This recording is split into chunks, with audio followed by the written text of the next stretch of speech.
Хай, сегодня я решил сделать блиц по CPSL, то есть в нем будут разные факты, фичи, старые вещи и тому подобное. Да, много вы уже могли знать, но это не значит, что все про это знают. Так что я думаю, ролик будет интересным. Поехали! Чтобы выйти из игры при помощи консоли, достаточно написать команду стоп. Боеголовку можно выключить до 10 секунд. Чтобы разрядить оружие, нужно удерживать R. Двери боеголовки на улице и в комплекте раньше нельзя было открыть без карточки. В настоящее время закрытие лайт-зоны не 15 минут, а 11 минут и 45 секунд. На поверхности за картой можно найти поверхность, похожую на Луну. В предыдущих версиях это место было ярче, и там проводились ивенты. Если забанить себя на своем локальном сервере, вы ничего не сможете сделать в админ-панели.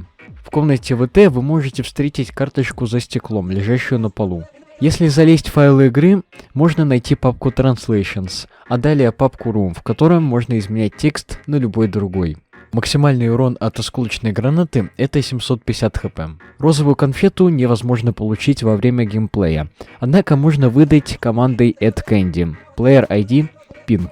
Чем больше людей посмотрят на скромника до ярости, тем дольше он будет в агре. Скромнику нужно 3 удара, чтобы сломать дверь в комнате SCP-106, однако рывком он может вынести ее моментально. Если Тесла активна, то сверху начинает мигать красная лампочка, на которую многие не обращают внимания. Раньше в комнате с будкой охранников можно было залезть на выпирающую стену, но в обновлении 11.0 разработчики решили поставить невидимую стену. Комнату под названием Shelter решили переделать, и вместо зеленого свечения с текстом ее заменили на красную комнату с беспорядком, как бы указывая на реворк SCP-173 в обновлении 11.0. Над комнатой ГР есть еще одна комната. Непонятно для чего она там, но обычно ее используют для ивентов. В лайт-зоне, а именно в вентиляции прямой комнаты, можно найти Hubert Ball. Шар также встречается под столом прокачки оружия. На поверхности за дверями, откуда выезжает машина хаоса, есть темная копия улицы. Неизвестно для чего она существует. Раньше в SCP-SL был кафетерий, но его удалили.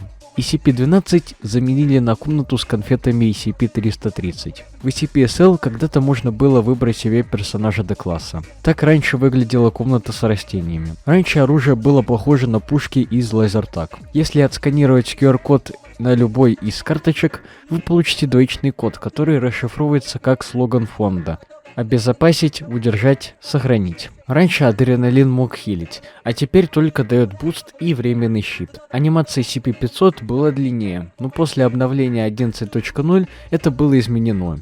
У модели D-класса есть свое имя — Ян Каллоус. Названия рангов у МТФ после обновления 11.0 были изменены. SCP-457 когда-то был в игре, но прожил он недолго. На этом все. Да, так быстро получилось озвучить 30 фактов. Огромная благодарность Раукину за предоставленные факты. Всем пока.